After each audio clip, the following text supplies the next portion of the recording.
Welcome to our channel tech mechanical and electrical. आज हम discuss करूंगा फीटर टर्नर मशीनिस्ट वेल्डर के लिए 25 इंपॉर्टेंट एमसीक्यू। आज का जो क्लास होगा टोटली डिटेल सॉल्यूशन दूंगा मैं। ईच एंड एवरी क्वेश्चन का जितना ज्यादा हो सके मैं सॉल्यूशन दूंगा। तो जो भी स्टूडेंट आज का वीडियो देख रहा है, वीडियो का आप लोग अंत तक देखना। वीडियो में आप लोग बहुत कुछ सीख पाओगे। अगर वीडियो पसंद है, अगर आप लोगों के लिए वीडियो हेल्पफुल होगा तो चैनल को सब्सक्राइब करके रखिए, ठीक है। तो आज का फर्स्ट क्वेश्चन हम शुरू करते हैं। तो ये जो क्वेश्चन होगा, क्वेश्चन स्क्रीन का नीचे दिखाएगा, आप लोग देख सकते हैं। तो फर्स्ट जो क्वेश्चन पेपर है देख सकते हैं। क्वेश्चन पेपर है आज का, what is the proper device to hold gear और pulley on lathe. Lathe machine में गियर और पुली को होल्ड करने के लिए कौन सा लेथ एक्सेसरीज यूज होता है। हम लोग जानते हैं लेथ मशीन जिसको बोलते हैं खड़ग मशीन। तो उसमें अगर पुली और गियर रहेगा तो गियर जो रहता है ना, तो उसको होल्ड करने के लिए हम लोग कौन सा लेथ एक्सेसरीज यूज करते हैं। हम लोग यूज करते हैं मैंड्रेल, ठीक है। तो मैंड्रेल में क्या होता है, मैंड्रेल जो रहता है तो इसको जो गियर और पुली रहता है इसमें टोटली फिक्स हो जाता है, ओके। और मैंड्रेल को टोटली कॉन्सेंट्रिक रखता है और दोनों लेथ मशीन का दोनों सेंटर का बीच में हम लोग होल्ड करके एक्सटर्नली ऑपरेशन कर सकते हैं। मतलब पुली का एक्सटर्नली ऑपरेशन हम लोग कर सकते हैं। अगर आप लोग को टर्निंग करना है तो टर्निंग कर सकते हैं, ठीक है। तो क्या होता है मैंड्रेल, एक्चुअली मैंड्रेल गियर और पुली के अंदर फिक्स होके गियर और पुली को कॉन्सेंट्रिक रखता है और क्या करता है, एक्सटर्नली जो ऑपरेशन होता है वो करने में, दोनों सेंटर के बीच में जो एक्सटर्नल ऑपरेशन होता है उसको करने में मदद करता है, ठीक है। तो उसको बोलते हैं मैंड्रेल, ठीक है। तो ये हम लोग को याद रहना चाहिए। तो इसका बाद मैंड्रेल के बारे में थोड़ा डिस्कशन करना चाहिए। मैंड्रेल क्या होता है तो मैं बता दिया। मैंड्रेल में ये जो होता है, जो पुली का और जो गियर के बीच में जो एक होल्ड रहता है उसमें तो मैंड्रेल फिक्स होता है। तो उसमें कैसे फिक्स होता है, टोटली अगर पैरेलल होता तो कभी फिक्स होता है क्या। तो अगर ऐसे अगर हम लोग पुली के अंदर अगर शाफ्ट को या मैंड्रेल को हम लोग अंदर डालने चाहेंगे तो अगर टोटली पैरेलल होगा। तो अगर टोटली टाइट हो जाए, मतलब टाइट रहेगा तो टोटली इधर से टाइट हो जाएगा, अंदर घुसेगा नहीं। मतलब अंदर जाता है, इधर तक जाता है, सोच लो, उसका बाद टाइट होता है। क्यों टाइट होता है, उसमें स्मॉल डिग्री ऑफ टेपर रहता है, बहुत ही कम टेपर रहता है। तो कितना टेपर रहता है, 1:2000 टेपर रहता है, ठीक है।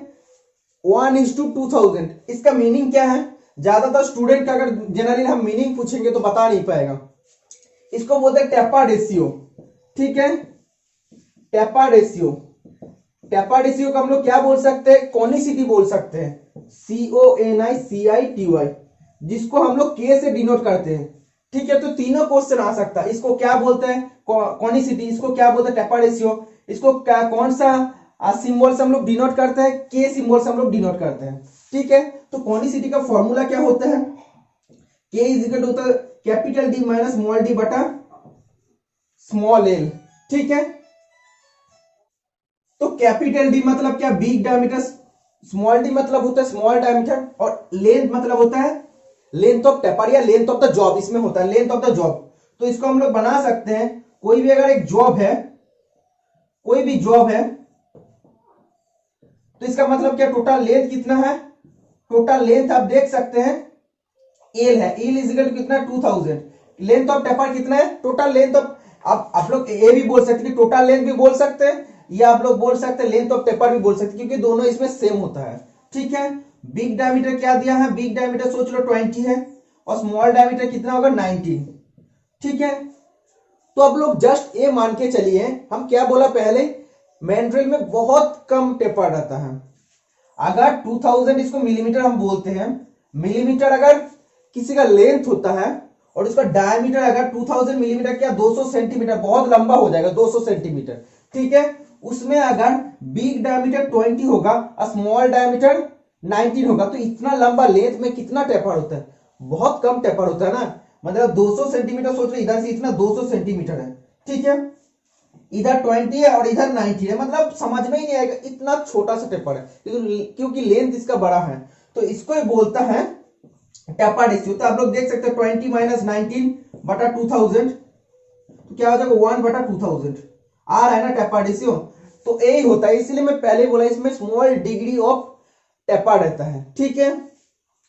इसका बाद क्या है, मैंड्रेल जो होता है ये तो पुली होता है, पुली के अंदर मैंड्रेल को डालने के लिए मतलब माउंटिंग करने के लिए या डिसमेंटलिंग करने के लिए, मतलब पुली का साथ उसको जोड़ने के लिए और खोलने के लिए हम लोग क्या यूज करते हैं, हम लोग थोड़ा सा प्रेशर देते हैं, सम प्रेशर का इस्तेमाल करते हैं। तो कैसे देते हैं, आर-बार प्रेशर देते हैं, ठीक है, आर-बार टाइप की चीज रहता है तो प्रेशर देके अंदर डालते हैं, ठीक है। तो किसका मदद से हम लोग करते हैं, आर-बार प्रेशर, ठीक है। इसका बाद नेक्स्ट क्वेश्चन 2 नंबर का आप देख सकते हैं, what is an angle of dead centre, dead centre का एंगल क्या होता है, ठीक है। तो इसका बारे में भी मैं डिस्कस करूंगा, तब उससे पहले मैं बोर्ड को थोड़ा साफ कर लेता हूं। तो सबसे पहले जानना चाहिए लाइफ सेंटर क्या है, डेड सेंटर क्या है। सोच के चलिए कि मैं ऑपरेटर हूं, मैं एक लेथ मशीन के सामने खड़ा हूं, मेरा राइट साइड में रहेगा टेल स्टॉक, लेफ्ट साइड में रहेगा हेड स्टॉक। तो कभी कभी एग्जाम में क्वेश्चन आता है ऑपरेटर का कौन सा साइड में हेड स्टॉक रहता है, तो लेफ्ट साइड में हेड स्टॉक रहता है, ठीक है, और राइट साइड में रहता है टेल स्टॉक।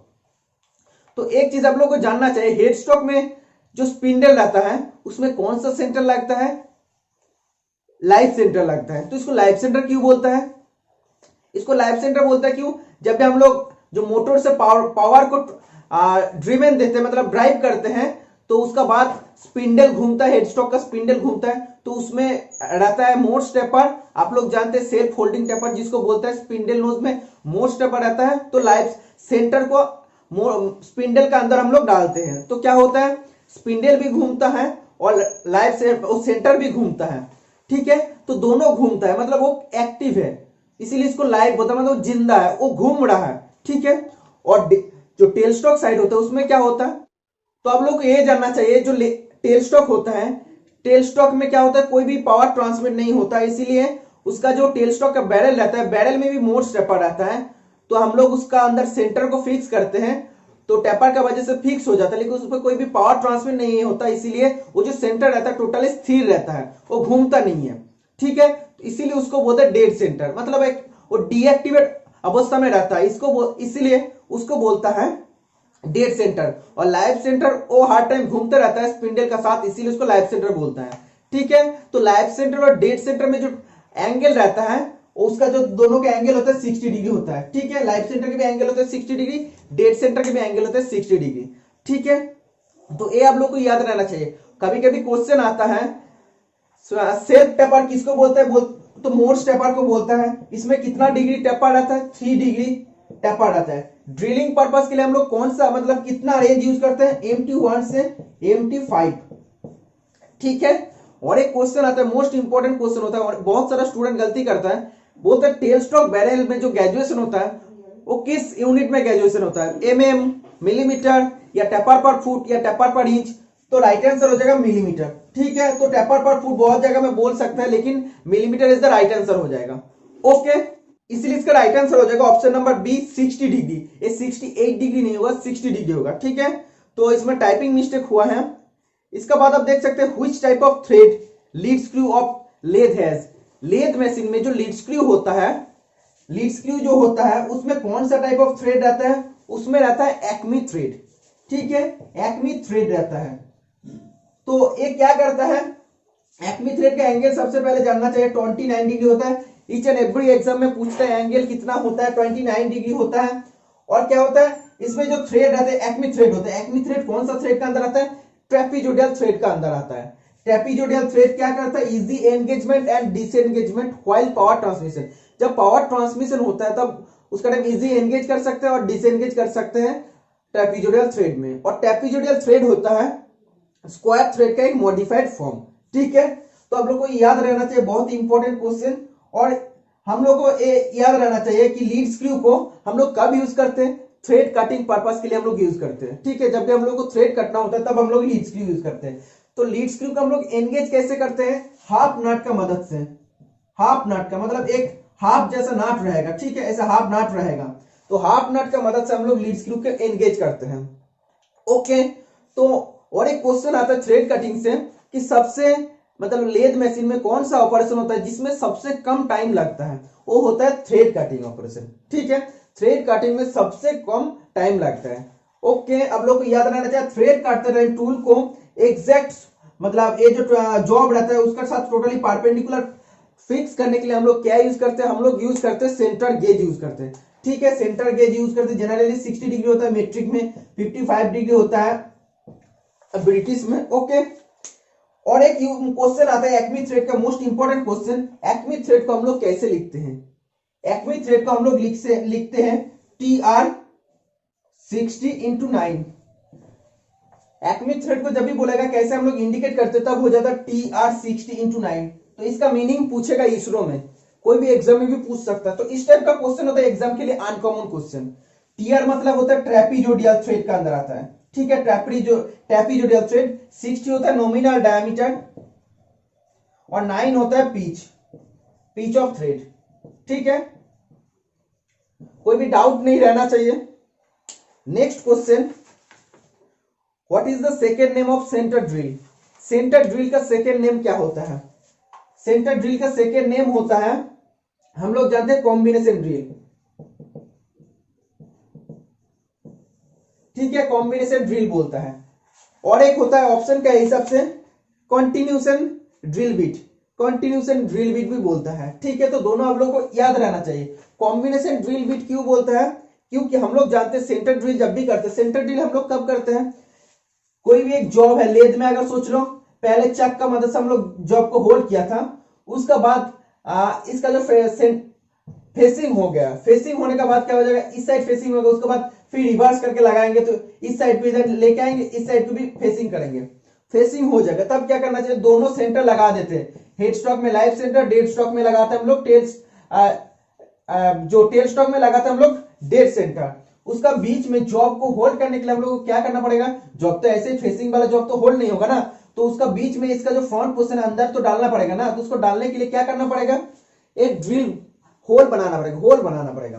तो ये जो जॉब रहता है, सोच लो ऐसे कोई भी एक जैसे पकड़ा है ना, जॉब को ऐसे पकड़ा है, तो ये जॉब है, ओके। तो इससे टेल स्टॉक में हम लोग ड्रिल को लगा दिया, सेंटर ड्रिल को, ठीक है। तो चक्की का मदद से हम लोग लगा दिया। उसका बाद जब भी हम लोग टेल स्टॉक का जो हैंडल घुमाते रहेंगे तो ड्रिल भी धीरे धीरे आगे बढ़ते रहेगा और धीरे धीरे होल बनाते रहेगा। होल बनाने के बाद क्या करेगा, होल तो ऐसे मतलब अंदर बना देगा, लेकिन उसको फ्रंट पोर्शन को भी चैम्फर कर देगा, ठीक है। क्योंकि इसका आप देख सकते हैं लाइव सेंटर का जो फ्रंट पोर्शन होता है वो भी मतलब चैम्फर अगर नहीं होगा तो अंदर नहीं जाएगा। ये सोच लो, होल जो सेंटर होता है, सेंटर भी तो ऐसे होता है ना, मतलब चैम्फर होना चाहिए। तो दोनों काम एक साथ करता है। ड्रिल भी जनरली क्या करता है, होल बनाते हैं, हम लोग जानते हैं, लेकिन सेंटर ड्रिल होल भी बनाते हैं और जॉब का फ्रंट पोर्शन को चैम्फरिंग भी कर देते हैं। तो दोनों काम करता है, कॉम्बिनेशन है। तो होल बनाते हैं और चैम्फरिंग करते हैं, तो दोनों काम एक साथ होता है, कॉम्बिनेशन होता है। इसीलिए इस ड्रिल का दूसरा नाम होता है कॉन्टिन्यूशन ड्रिल या कॉम्बिनेशन ड्रिल, ठीक है। तो और एक क्वेश्चन होता है, सेंटर ड्रिल कितना प्रकार का होता है? तो ये 3 टाइप्स का होता है। सेंटर ड्रिल होता है ए, बी और आर होता है, ठीक है। तो जनरल पर्पस के लिए जो होल बनाते हैं और काउंटर सिंक बनाते हैं उसके लिए हम लोग ए को यूज करते हैं। तो और एक क्वेश्चन इसरो में आया था, आप लोग जानते हैं, जो भी student ISRO 28 previous year set को मतलब याद किए या देखे हैं वो सभी स्टूडेंट जानते हैं। एक क्वेश्चन आया था 1.4 इंटू या 1.6 इंटू 4.0 IS 244 ऐसा कुछ है, ठीक है। तो इसमें 1.6 क्या होता है, 1.6 होता है जो सेंटर ड्रिल होता है ना, सेंटर ड्रिल का तो फ्रंट पोर्शन होता है। तो सेंटर ड्रिल का जो फ्रंट पोर्शन होता है, जो ड्रिल पोर्शन होता है, ड्रिल का डायमीटर होता है, एक ड्रिल का डायमीटर होता है 1.6, ठीक है। मतलब ड्रिल पोर्शन का डायमीटर होगा, जो होल होगा, होल का डायमीटर होगा या ड्रिल पोर्शन का डायमीटर होगा 1.6, ओके। और जो सैंक होगा, सैंक का डायमीटर कितना होगा, सैंक का डायमीटर होगा 4 mm, ठीक है। आप लोग को याद रहना चाहिए, बहुत ही इंपॉर्टेंट क्वेश्चन। और ये होता है IS नंबर, ओके। तो हो सके ज्यादा टाइम लग रहा है कि ईच एंड एवरी क्वेश्चन को डिस्कस करने में, क्योंकि आप लोग को एक क्वेश्चन नहीं है, क्वेश्चन में जस्ट क्या बोला था कि सेंटर ड्रिल का दूसरा नाम क्या है। सेंटर ड्रिल के बारे में अगर इतना कुछ डिस्कस नहीं करता तो आप लोगों को मालूम नहीं होता। तो ये तो नहीं है कि एग्जाम में नहीं आएगा, हर क्वेश्चन एग्जाम में पूछेगा। इसका बारे में पूछ सकता है कि 4 mm क्या होता है, इसका कितना टाइप का होता है, और अब पूछ सकते हैं सेंटर ड्रिल में जो होता है कॉन्टिन्यूशन ड्रिल क्यों बोलता है, कॉम्बिनेशन ड्रिल क्यों बोलता है। तो ये आप लोग को जानना चाहिए। ईच एंड एवरी पॉइंट में जो भी बताया हूं, आप लोग वीडियो को स्टॉप करके एक एक पॉइंट को आप लोग कॉपी में नोट्स डाउन कर लेना, क्योंकि आने वाले एग्जाम में एक एक पॉइंट से क्वेश्चन उठा के देगा, ठीक है। इसके बाद next question, lathe bed is made of. Lathe bed किस मटेरियल से बनता है? तो लेथ जो बेड होता है, मतलब लेथ मशीन का एक क्वेश्चन आया था एनएफएल में, what is the backbone of lathe machine. Lathe machine का बैकबोन किसको बोलता है? तो लेथ बेड को बोलते हैं, ठीक है। लेथ बेड होता है सबसे कॉम्प्रेसिव पार्ट होता है, वो सबसे ज्यादा लोड को ले सकता है, ठीक है। तो इसीलिए किस मटेरियल से बनता है? कास्ट आयरन से बनता है। आप लोग जानते हैं कास्ट आयरन मतलब क्या? इट कैन टेक्स मोस्ट मतलब more compressive strength than tensile strength. Tensile strength को एक कम ले सकता है, लेकिन कॉम्प्रेसिव स्ट्रेंथ तो ज्यादा ले सकता है, ठीक है। तो इसमें दो गाइड रहता है, आप लोग जानते हैं दो गाइडेज रहता है, एक दो फ्लैट गाइडेज रहता है और दो वी गाइडेज रहता है। ये भी क्वेश्चन में आता है। लेथ बेड में हम लोग फ्लेम हार्डनिंग करते हैं जनरली, और स्क्रैपिंग भी करते हैं अच्छा फिनिश पाने के लिए, ओके। और जो गैप लेथ बेड होता है, वो गैप लेथ बेड क्यों यूज होता है? क्योंकि हम लोग जानते हैं जो हेडस्टॉक पोर्शन होता है उसमें अगर स्पिंडल रहेगा जहां पे जॉब को होल्ड करते हैं, तो उधर अगर टोटली ऐसे मतलब लेथ बेड होगा तो क्या होगा, ज्यादा मतलब बिग डायमीटर वाला जॉब को हम लोग होल्ड करा नहीं सकते। लेकिन अगर इसका अगर जो बेड होगा ऐसे अगर होगा, मतलब एक गैप रहेगा, तो क्या होगा, लंबा बिग डायमीटर जॉब को हम लोग होल्ड कर सकते हैं हेडस्टॉक स्पिंडल में, ठीक है। इसका बाद नेक्स्ट क्वेश्चन क्या बोल रहा है 6 नंबर का, what is an angle of angle plate. Angle plate का एंगल क्या होता है? इरेज करने का बाद आप लोग को समझाता हूं। तो एंगल प्लेट के बारे में पूछा है। तो एंगल प्लेट कैसा होता है? इस टाइप का होता है, ठीक है। तो दो प्लेन सरफेस रहता है, टोटली मैसिन सरफेस होता है, मैसिन फ्लैट सरफेस होता है, machine flat surface totally flat होता है, ठीक है। और टोटली प्लेन सरफेस होता है। कितना डिग्री एंगल में फिक्स होता है? 90 डिग्री एंगल में इन दोनों को मतलब जुड़ता है, ठीक है। तो इसका बाद क्या करते हैं, जब हम लोग को मार्किंग करना पड़ता है, कहां यूज होता है मार्किंग करते टाइम? इसको इधर हम लोग जॉब को, इसका पीछे हम लोग जॉब को लगा के हम लोग मार्किंग कर सकते हैं, ठीक है। तो मार्किंग पर्पस के लिए एंगल प्लेट यूज होता है।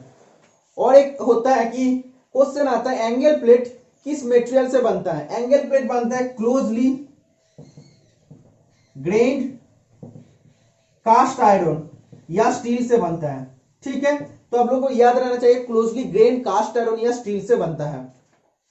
Plane solid angle plate general purpose के लिए यूज होता है। उसका बाद होता है बॉक्स एंगल प्लेट। इसका बाद होता है स्लॉटेड टाइप एंगल प्लेट। तो स्लॉटेड टाइप एंगल प्लेट क्या क्यों यूज होता है? Accommodating clamping of bolts. Bolt को क्लैंप करने के लिए स्लॉटेड टाइप एंगल प्लेट भी यूज होता है। कभी कभी जॉब को इसके साथ होल्ड करना पड़ता है, तो बोल्ट देके हम लोग होल्ड कर सकते हैं, तो इसीलिए हम लोग तब यूज करते हैं स्लॉटेड टाइप एंगल प्लेट। तो एंगल प्लेट से क्वेश्चन आता है इसका ग्रेड क्या क्या होता है? इसका ग्रेड होता है 1 और 2, ठीक है। तो आप लोगों को शायद समझ में आ गया है कि ग्रेड जब भी बोला है मतलब 1 यूज होता है टूल रूम पर्पस के लिए, बहुत ही प्रिसिशन होता है। 2 यूज होता है वर्कशॉप पर्पस के लिए, ठीक है। और एक क्वेश्चन आता है वी ब्लॉक से। वी ब्लॉक का ग्रेड क्या क्या होता है? वी ब्लॉक का ग्रेड होता है ए एंड बी, ठीक है। तो ये आप लोग को मतलब कभी भी कंफ्यूजन नहीं होना। एंगल प्लेट के 1 और 2 होता है, 1 एंड 2, ठीक है। और इधर होता है वी ब्लॉक का होता है A and B. A use होता है प्रिसिशन पर्पस के लिए, ओके। इसका जिसका लेंथ होता है 100 mm। एक एग्जाम में पूछा था कि जो ए ग्रेड वी ब्लॉक होता है उसका एंगल कितना, उसका साइज कितना होता है? तो होता है 100 mm, ठीक है। और एक क्वेश्चन आता है एंगल प्लेट से कि एंगल प्लेट को हम लोग कैसे इंडिकेट करते हैं? तो हम लोग नंबर से इंडिकेट करते हैं, ठीक है। तो ये चीज आप लोग को याद रहना चाहिए, बहुत बार एग्जाम में पूछेगा है कि एंगल प्लेट को हम लोग कैसे इंडिकेट करेंगे? नंबर से इंडिकेट करेंगे, ठीक है। नेक्स्ट क्वेश्चन 7 नंबर का, which metal is used to make face plate. Face plate बनाने के लिए हम लोग को कौन सा मेटल यूज करना चाहिए? तो फेस प्लेट बनाने के लिए हम लोग जनरली क्या यूज करते हैं? कास्ट आयरन ऑप्शन में है शायद, है कास्ट आयरन यूज करते हैं, ठीक है। तो cast iron is the right answer हो जाएगा। फेस प्लेट बनाने के लिए हम लोग यूज करते हैं, ठीक है। और एक आप लोगों को चीज याद रहना चाहिए, फेस प्लेट हम लोग कब यूज करते हैं? जब एक जॉब होता है, इरेगुलर शेप जॉब होता है। एक्चुअली हम लोग इजीली बोल सकते हैं कि इरेगुलर शेप जॉब को 4 जो चक भी होल्ड नहीं कर पाता, 3 जो चक तो होल्ड नहीं कर पाएगा, बाकी कोई भी चौक होल्ड नहीं कर पाएगा, तब कौन सा चक यूज होता है? तब यूज होता है फेस प्लेट, तब यूज होता है, ठीक है। क्वेश्चन आता है एग्जाम में, जब कोई भी चक में हम लोग जॉब को होल्ड नहीं करा पाते हैं तब हम लोग को कौन सा चीज यूज करना चाहिए, कौन सा लेद एक्सेसरीज यूज करना चाहिए, हम लोग को तब फेस प्लेट यूज करना चाहिए। ठीक है, और एक आता है इरेगुलर शेप जॉब को होल्ड करने के लिए, पकड़ने के लिए हम लोग कौन सा लेद एक्सेसरीज यूज करते हैं, हम लोग यूज करते हैं फेस प्लेट। कभी कभी स्टूडेंट क्वेश्चन करता है कि इरेगुलर शेप जॉब को हम लोग तो फोर्जा चक से भी होल्ड कर सकते हैं, लेकिन इरेगुलर मतलब पूरा इरेगुलर है, जो जॉब को फोर्जा चक भी होल्ड नहीं कर पाते वो जॉब का बारे में बात कर रहा है। जब ऑप्शन में दोनों रहेगा फोर्जा चक और फेस प्लेट, तब फेस प्लेट राइट आंसर हो जाएगा, और जब शेप ऑप्शन में रहेगा फोर्जा चक, ऑप्शन में रहेगा ओनली, तब four jaw chuck is the right answer हो जाएगा। ठीक है, नेक्स्ट क्वेश्चन 8 नंबर का, which type of thread in oxygen cylinder regulator has. तो ऑक्सीजन सिलेंडर के जब भी बात करेगा ये होता है ऑक्सी एसिटिलीन गैस सिलेंडर का बात कर रहे हैं, या ऑक्सी एसिटिलीन गैस वेल्डिंग का बात कर रहे हैं। जब भी ऑक्सीजन का बात करेगा तब भी हो जाएगा राइट हैंड थ्रेड। ठीक है, और जब भी एसिटिलीन सिलेंडर का बात करेगा तब हो जाएगा लेफ्ट हैंड थ्रेड। जब भी ऑक्सीजन सिलेंडर का बात करेगा तब हो जाएगा इसका कलर ब्लैक कलर हो जाएगा। जब भी एसिटिलीन सिलेंडर का बात करेगा तब हो जाएगा maroon colour, MAROON। Most important point, oxygen cylinder का कैपेसिटी कितना mm होता है, कितना मीटर क्यूब होता है, 7 मीटर क्यूब होता है। ठीक है, एनएफएल में क्वेश्चन आया था जो ऑक्सीजन सिलेंडर होता है तो कौन सा स्टील से बनता है या कौन सा मेटल से बनता है, तो ज्यादातर स्टूडेंट जानता है स्टील से बनता है, लेकिन इसका राइट आंसर हो जाएगा सीमलेस स्टील। ठीक है, seamless steel is the right answer हो जाएगा। ऑक्सीजन सिलेंडर का कैपेसिटी होता है 7 मीटर क्यूब, और ऑक्सीजन सिलेंडर के अंदर हम लोग कितना प्रेशर में ऑक्सीजन को रखते हैं, वो होता है 120 से 150 केजी पर सेंटीमीटर स्क्वायर। ठीक है, each and every point exam में आएगा, आप लोग याद रखना। और अगर हम लोग बात करते हैं एसिटिलीन, इसका होता है सिंबल होता है C2H2। ठीक है, तो इसमें क्या होता है, इसमें इसका जो कैपेसिटी होता है ये होता है 6 मीटर क्यूब। ओके, और इसका अंदर हम लोग डिसॉल्व एसिटिलीन को रखते हैं। ठीक है, एसीटोन फॉर्म में, कभी कभी एसीटोन भी दी थी, ACETON, एसीटोन फॉर्म में। तो कितना प्रेशर में हम लोग रखते हैं, हम लोग रखते हैं 15 to 16 केजी पर सेंटीमीटर स्क्वायर। ठीक है, आप लोग को याद रहना चाहिए, बहुत ही इंपॉर्टेंट क्वेश्चन है। इसका बाद एक क्वेश्चन आता है, नेक्स्ट क्वेश्चन में बता देता हूं आप लोग को। नेक्स्ट क्वेश्चन में बोला है कि what is the colour of acetylene gas cylinder. Acetylene gas cylinder का कलर क्या होता है, एसिटिलीन गैस सिलेंडर का कलर होगा मैरून कलर में, आप लोग को डिस्कस कर दिया हूं। तो ऑप्शन में रेड है, तो जब ऑप्शन में मैरून नहीं रहेगा तब रेड हो जाएगा, लेकिन रेड मैरून दोनों अगर रहेगा तब maroon is the right answer हो जाएगा। ओके, तो एक क्वेश्चन आता है कि जो ऑक्सीजन और एसिटिलीन जो नाट होता है, ब्लो पाइप वाल्व का जो नाट होता है, उसमें वो नाट में हम लोग कैसे पहचान सकते हैं कि वो ऑक्सीजन सिलेंडर का है और ये एसिटिलीन सिलेंडर का है। तो हम लोग जनरली बता सकते हैं right hand thread left hand thread, तो यूज करने के बाद हम लोग बता सकते हैं। लेकिन अगर हम लोग देखते हैं जो बोल्ट या नाट यूज होता है ना, बोल्ट यूज होता है, तो उसमें क्या रहता है, इसका बीच में एक नॉच रहता है, मतलब स्लॉट काटा रहता है। ठीक है, जो एसिटिलीन ब्लो पाइप वाल्व का जो नाट होता है तो उसमें क्या होता है, एक स्लॉट काटा रहता है जिसको बोलते हैं नॉच काटा रहता है। ठीक है, लेकिन ऑक्सीजन सिलेंडर का नाट में या बोट में कुछ भी काटा नहीं रहता। ठीक है, तो जब हम लोग इसको देख के इजीली पहचान सकते हैं कि ये जब एक नॉच कटा रहेगा या खांच कटा रहेगा तब क्या ये एसिटिलीन सिलेंडर का नाट या बोल्ट है। ठीक है,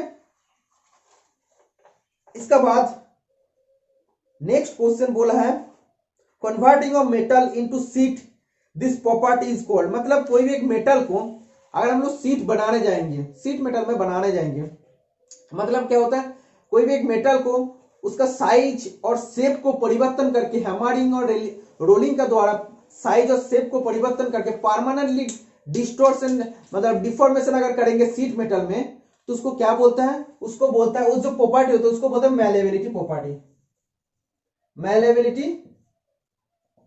LITY। ठीक है, मैलेबिलिटी प्रॉपर्टी होता है उसको बोलते हैं। मेलेबिलिटी प्रॉपर्टी में क्या होता है, कोई भी मेटल रहता है उसका साइज और शेप का परिवर्तन करते हैं। कैसे करते हैं, हैमरिंग या रोलिंग की मदद से करते हैं और उसको परमानेंटली शीट मेटल में बदल देते हैं, उसको बोलता है, वो आता है मेलेबिलिटी प्रॉपर्टी के अंदर। ठीक है, और lead is the most malleable metal. ठीक है, lead is the most malleable metal, आपको याद रहना चाहिए। इसका बाद जो next question, which bolt fit in rectangular slot. कोई भी एक रेक्टेंगुलर स्लॉट है, सोच लीजिए कोई भी एक जॉब है, ऐसा एक अगर जॉब है, ठीक है, उसमें अगर रेक्टेंगुलर ऐसे स्लॉट रहेगा तो उसमें कौन सा बोल्ट फिट होगा, तो उसमें फिट होगा square bolt, hexagonal bolt, T bolt या हुक बोल्ट, उसमें फिट होगा स्क्वायर बोल्ट। ठीक है, तो स्क्वायर रहेगा तो इसमें तो स्क्वायर ही फिट होगा ना। तो स्क्वायर बोल्ट हम लोग जनरली या स्क्वायर नट हम लोग जनरली कहां यूज करते हैं, कोच बिल्डिंग पर्पस के लिए हम लोग यूज करते हैं, coach building, railway coach building purpose के लिए हम लोग यूज करते हैं। ठीक है, इसका बाद next question, the colour of cast iron. Cast iron का कलर क्या होता है, तो सबसे पहले आप लोगों को जानना चाहिए कास्ट आयरन का कलर होता है ब्लैक कलर। ठीक है, कास्ट आयरन के बारे में थोड़ा तो डिस्कस कर लेना चाहिए। कास्ट आयरन के बारे में डिस्कस करने से पहले सबसे पहले आप लोगों को जानना चाहिए पिग आयरन क्या होता है। पिग आयरन से आता है कास्ट आयरन, उसका बाद आता है रॉट आयरन। ठीक है, आप देख सकते हैं इसका प्योरिटी के ऊपर डिपेंड करता है। इसमें अगर हम बात करते हैं तो मोर देन 4% कार्बन रहता है, इसमें रहता है 2 to 4% कार्बन, इसमें रहता है 0. बहुत कम 0.01 मान के चलिए। ठीक है, तो पिग आयरन क्या होता है, तो सबसे पहले जानना चाहिए पिग आयरन कहां से आता है, तो पिग आयरन आता है आयरन ओर से। कोई भी अगर चीज होता है, आयरन होता है तो आयरन का ओर से आएगा, अगर कॉपर होता तो कॉपर का ओर से आएगा, अगर जिंक है तो जिंक का ओर से आएगा, जैसे जिंक ब्लेंड कैलामाइन होता है, कॉपर का होता है पायराइटिस, ओके, मेलाचाइट भी होता है। तो आयरन का क्या होता है, आयरन का होता है हेमाटाइट, मैग्नेटाइट, लिमोनाइट, सिडराइट। तो इसमें क्या होता है, जो पिग आयरन होता है, पिग आयरन के लिए हम लोग ब्लास्ट फर्नेस यूज करते हैं। ठीक है, ब्लास्ट फर्नेस, तो ब्लास्ट फर्नेस में एक स्मेल्टिंग प्रोसेस का नाम आता है। स्मेल्टिंग प्रोसेस क्या होता है, स्मेल्टिंग प्रोसेस होता है केमिकल रिडक्शन प्रोसेस। तो केमिकल रिडक्शन प्रोसेस में क्या होता है, आयरन ओर से आयरन को ओर को हम लोग अलग करते हैं। मतलब क्या, आयरन ओर का साथ बहुत कुछ रहता है, तो उसका मतलब आयरन ओर से आयरन को हम लोग कम मतलब निकालते हैं, मतलब रिडक्शन कर देते, तो केमिकल रिडक्शन प्रोसेस होता है। तो ब्लास्ट फर्नेस में आयरन ओर से आयरन को निकालने का जो केमिकल रिडक्शन प्रोसेस होता है उसको बोलते हैं स्मेल्टिंग। ठीक है, रिडक्शन तो हो रहा है ना, आयरन ओर का साथ बहुत कुछ इंप्यूरिटीज रहता है, तो उसको अलग करके आयरन को अलग से निकाल देते हैं। ठीक है, तो इसके लिए हम लोग जानते हैं ब्लास्ट फर्नेस जो होता है, तो ब्लास्ट फर्नेस के लिए एक चीज यूज होता है, जो होता है फ्लैक्स यूज होता है। तो फ्लैक्स का काम क्या होता है, जनरली ब्लास्ट फर्नेस में हम लोग लाइमस्टोन फ्लैक्स का यूज करते हैं, लाइमस्टोन।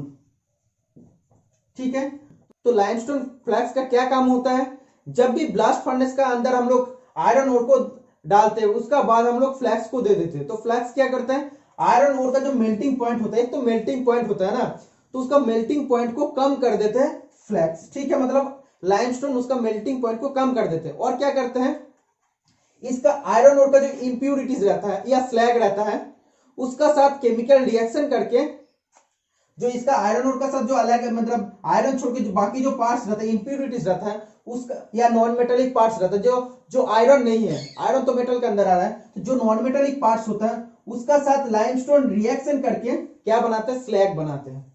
ठीक है, स्लैग बनाते हैं मतलब इंप्यूरिटीज पार्ट, और स्लैग इसमें हो जाता है, और एक होता है मॉल्टेन आयरन। ठीक है, तो स्लैग क्या होता है, स्लैग ऊपर में फंस जाता है, ऊपर में आ जाता है मॉल्टेन आयरन, आयरन नीचे चल जाता। ठीक है, तो आयरन को निकालने के लिए ब्लास्ट फर्नेस में एक होल रहता है, उसको बोलते हैं टैप होल। ठीक है, तो टैप होल से क्या होता है, मॉल्टेन जो आयरन होता है उसको निकालते हैं हम लोग, और उसका ऊपर में तो रहेगा ना, जब सब इंप्यूरिटीज पार्ट रहेगा तो ऊपर में क्या होगा, ऊपर में वो फ्लोट होता रहेगा, भसता रहेगा, तो उसका बाद ऊपर में एक होल रहेगा, तो उसको क्या बोलते हैं, टैप होल के ऊपर में होल रहता है, उसको बोलते हैं स्लैग होल। तो स्लैग होल से स्लैग पार्ट निकालते हैं। स्लैग मतलब क्या, इंप्यूरिटीज जो पार्ट होता है वो निकालते हैं। ठीक है, तो ये जो टैप होल से मोल्टेन आयरन निकालते हैं इसको बोलते हैं पिग आयरन। ठीक है, तो पिग आयरन में बहुत ज्यादा परिमाण में कार्बन रहता है, सिलिकॉन, फास्फोरस, सल्फर वगैरह रहता है, इसलिए बहुत ज्यादा ब्रिटल है। कोई भी मैशिंग पर्पस के लिए या कोई भी टूल बनाने के लिए, कुछ भी बनाने के लिए यूज नहीं होता। तो उसका बाद हम लोग क्या करते हैं, पिग आयरन का हम लोग लेके जाते हैं कास्ट आयरन का, मतलब बनाते हैं कास्ट आयरन। तो कैसे बनाते हैं, क्यूपुला फर्नेस में बनाते हैं। तो क्यूपुला फर्नेस में क्या होता है, क्यूपुला फर्नेस में अंदर डाल के इसको हम लोग कास्ट आयरन बनाते हैं। ठीक है, तो कास्ट आयरन में भी 2 to 4% कार्बन रहता है, उसका हम लोग रॉट आयरन में भी बना सकते हैं। ठीक है, तो रॉट आयरन के लिए हम लोग कौन सा फर्नेस यूज करेंगे, पार्डलिंग फर्नेस यूज करेंगे। ठीक है, आप लोग को याद रहना चाहिए। और एक यूज होता है स्टील बनाने के लिए, ये तो हो जाएगा, ये तो रॉट आयरन निकलेगा, लेकिन स्टील बनाने के लिए हम लोग कौन सा प्रोसेस यूज करते हैं, ओपन हार्थ। ठीक है, ओपन हार्थ, इसमें स्टील बनता है। ओके, ये था पूरा प्रोसीजर। तो क्वेश्चन में क्या बोला था मैं ही भूल गया, कलर ऑफ कास्ट आयरन। तो कास्ट आयरन का क्या कलर होता है, ब्लैक कलर होता है। तो कास्ट आयरन और पिग आयरन के बारे में पूरा डिस्कस कर दिया। इसमें से बहुत जो भी पॉइंट आप लोग को बताया हूं, कौन सा फ्लैक्स यूज होता है और इसमें कितना डिग्री टेम्परेचर रहता है, ब्लास्ट फर्नेस में 1700 डिग्री सेंटीग्रेड के आसपास रहता है। ठीक है, तो एक चीज आप लोग को याद रखना चाहिए, इसका मेल्टिंग पॉइंट पूछता है, कास्ट आयरन का मेल्टिंग पॉइंट कितना होता है, 1150 होता है शायद। इसका बाद रॉट आयरन का अगर बात करेंगे, रॉट आयरन का सबसे ज्यादा मेल्टिंग पॉइंट होता है 1600 डिग्री सेंटीग्रेड। ठीक है, और अगर हम लोग बात करते हैं माइल्ड स्टील का, माइल्ड स्टील का कितना होता है, माइल्ड स्टील का होता है 1500 से 1530 डिग्री सेंटीग्रेड।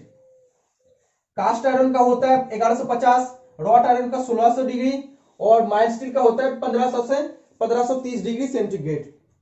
एक चीज आप लोग को याद रहना चाहिए, कार्बन परसेंटेज आप लोग देख सकते हैं, जिसमें ज्यादा है उसका मेल्टिंग पॉइंट कम है, और कार्बन परसेंटेज जिसमें कम है उसका मेल्टिंग पॉइंट ज्यादा है। अगर हम लोग बात करते हैं रॉट आयरन होता है प्योरेस्ट फॉर्म ऑफ आयरन, जिसमें कार्बन परसेंटेज कम है, इसीलिए मेल्टिंग पॉइंट ज्यादा है। और इसमें कास्ट आयरन में कार्बन परसेंटेज ज्यादा है, इसीलिए मेल्टिंग पॉइंट कम है। इसमें माइल्ड स्टील में क्या होता है, माइल्ड स्टील में इससे ज्यादा मतलब जो रॉट आयरन रहता है उससे ज्यादा कार्बन रहता है, इसलिए उसका मेल्टिंग पॉइंट रॉट आयरन से थोड़ा कम होता है। ठीक है, तो मेल्टिंग पॉइंट का ऊपर, मेल्टिंग पॉइंट कार्बन परसेंटेज के ऊपर डिपेंड करता है। Next question, the lead taper of fast tap. तो टैप का बारे में पूछा है। टैप होता है, आप लोग जानते हैं 3 टाइप्स का टैप होता है, मतलब fast, second and third. Taper tap, आप लोग एक एक चीज को याद रखना। ठीक है, टेपर टैप, इंटरमीडिएट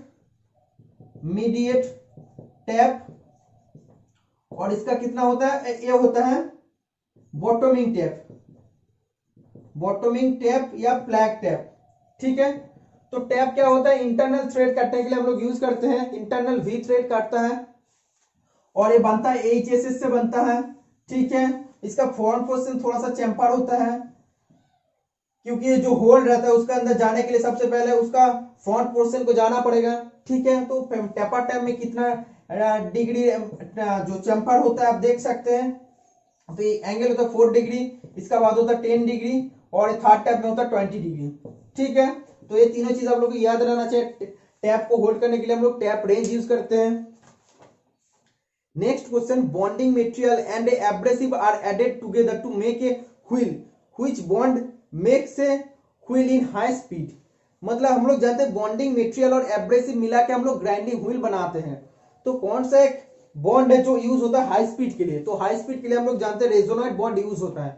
तो रेजोनाइट बॉन्ड क्या किस पर्पस के लिए यूज होता है, हाई स्पीड। ठीक है, हाई स्पीड ग्राइंडिंग पर्पस के लिए हम लोग यूज करते हैं। ऑप्शन में सिलेक्ट, तो रेजोनेंट बॉन्ड को हम लोग बी से डिनोट करते हैं, ये भी क्वेश्चन आएगा। सेलेक्ट जो होता है, सेलेक्ट हम लोग कहां यूज करते हैं, जो बिग डायमीटर व्हील होता है, हेवी ड्यूटी पर्पस के लिए हम लोग यूज करते हैं फर्स्ट ऑफ ऑल, और बिग डायमीटर इसका व्हील होता है, और जहां पे फाइन फिनिशिंग जरूरत होता है उधर हम लोग यूज करते हैं सेलेक्ट बॉन्ड। ठीक है, बिग डायमीटर व्हील होता है, हेवी पर्पस के लिए यूज होता है, और क्या होता है, ये जो होता है फाइन फिनिशिंग पर्पस के लिए हम लोग इसको इस्तेमाल करते हैं। ओके, और विट्रीफाइड, जनरली हम लोग कौन सा बॉन्ड यूज करते हैं, विट्रीफाइड बॉन्ड यूज करते हैं। ठीक है, next question, the helix angle of a drill vary according to the hardness of the material being drilled, the ranges of helix angle would B.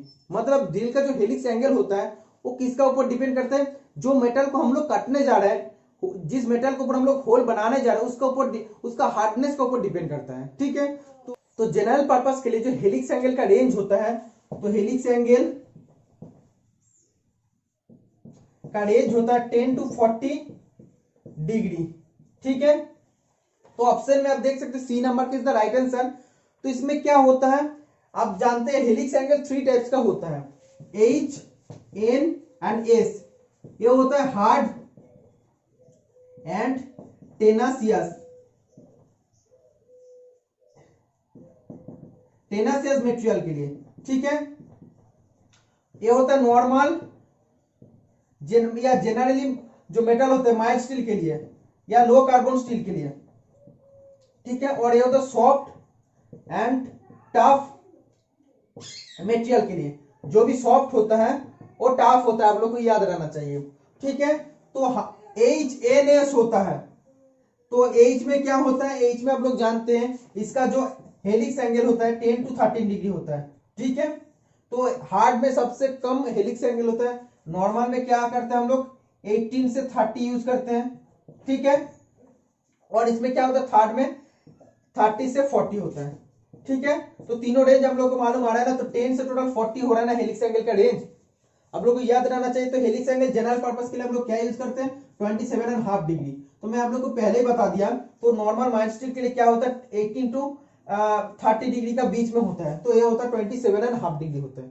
Okay, तो drill का क्या क्या एंगल होता है थोड़ा हम बता देते हैं। चीजेल एज एंगल होता है 55 डिग्री, पॉइंट एंगल होता है 118 डिग्री। ठीक है, और होता है लीप एंगल होता है 59 डिग्री, और क्या होता है क्लियरेंस एंगल होता है 8 to 12 डिग्री जनरल पर्पस के लिए। ठीक है, मतलब माइल्ड स्टील के लिए होता है। अगर रेंज पूछता तो तब हो जाता है 8 to 15 degree. Okay, next question, the length of the feeler gauge is in set each, मतलब क्या है ईच सेट का रेंज क्या होता है। तो फीलर गेज क्या किस काम के लिए यूज होता है, कोई भी जो दो मेटिंग जॉब होता है उसका बीच में कितना क्लियरेंस है, कितना गैप है, उसको मेजर करने के लिए हम लोग क्या यूज करते हैं फीलर गेज यूज करते हैं। तो एक बार क्वेश्चन आया था डीएमआरसी में, फीलर गेज का लेंथ कितना होता है, तो ऑप्शन में 100 था, तो 100 इज द राइट आंसर हो जाएगा। ठीक है, तो इस बार ऑप्शन में क्या है आप देख सकते हैं, इसका जो ईच सेट का रेंज होता है 50, 100 एंड 200 mm। ठीक है, तो option number A is the right answer हो जाएगा। तो मैं पहले आप लोग को बता दिया कि डीएमआरसी में आया था उसमें 100 ऑप्शन में था, अगर 100 ऑप्शन में था बाकी भी ऑप्शन रहेगा तो 100 ही राइट आंसर हो जाएगा।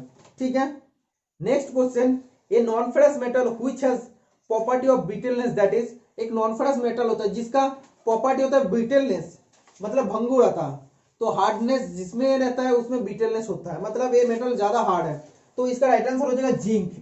ठीक है, तो जिंक एक नॉन फेरस मेटल होता है जिसका मेल्टिंग पॉइंट होता है 420 डिग्री। जिंक का जो ओर होता है, मतलब जिस ओर से हम लोग, जिस आयक से हम लोग जिंक को निकालते हैं, तो वो क्या होता है जिंक ब्लेंड या कैलामाइन। ठीक है, आप लोग को याद रहना चाहिए, बहुत ही इंपॉर्टेंट क्वेश्चन है। Next question, the body of aeroplane is made of aluminium because of its, aluminium का जो body. Next question, the body of aeroplane is made of aluminium because to its, जो एरोप्लेन का बॉडी होता है हम लोग एल्यूमिनियम का बनाते हैं, क्यों, बिकॉज ऑफ इट्स वेट, इसका वेट कम होता है। इसका वेट क्यों कम होता है, इसका स्पेसिफिक ग्रेविटी भी कम होता है, इसलिए इसका वेट भी कम होता है। ठीक है, इसके बाद नेक्स्ट क्वेश्चन,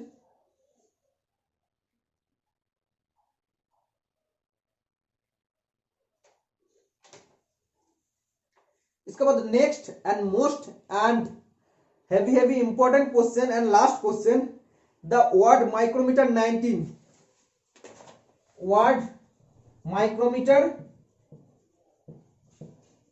19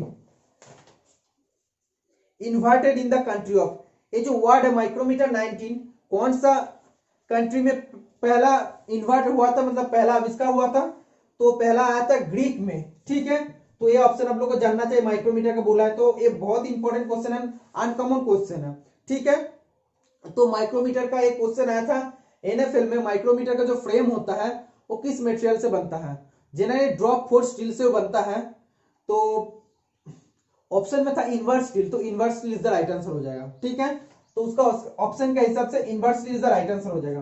तो इनवर्स स्टील में क्या होता है, 36% निकल रहता है, जिसमें जिस मटेरियल मतलब इनवर्स स्टील से वर्नियर कैलिपर भी बनता है। ठीक है, तो इसमें 36% निकल रहता है।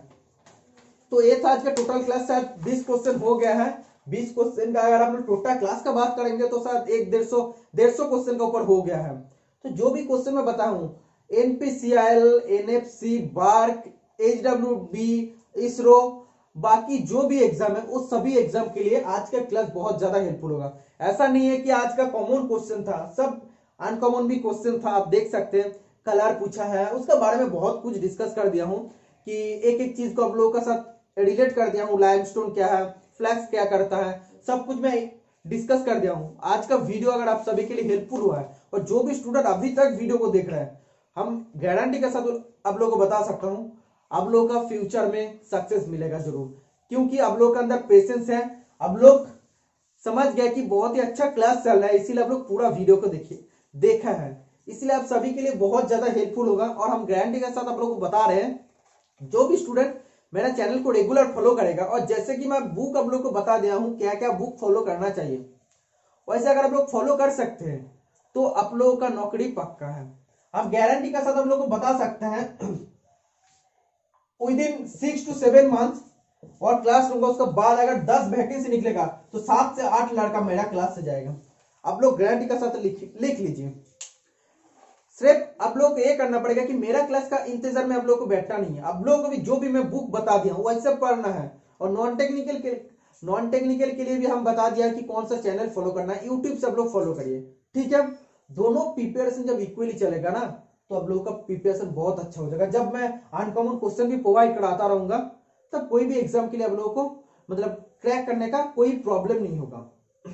तो आप लोग ऐसे सपोर्ट करते रहना। आप लोगों का सपोर्ट की वजह से मैं आज इधर खड़ा होकर इतना अच्छा लेक्चर दे पाया हूं। और वीडियो हेल्पफुल होगा आप सभी के लिए, तो जितना ज्यादा हो सके फ्रेंड का साथ शेयर कर देना, लाइक भी करते रहना, कमेंट करके बताना वीडियो कैसा था। आज के लिए इतना ही, मिलते हैं नेक्स्ट वीडियो में।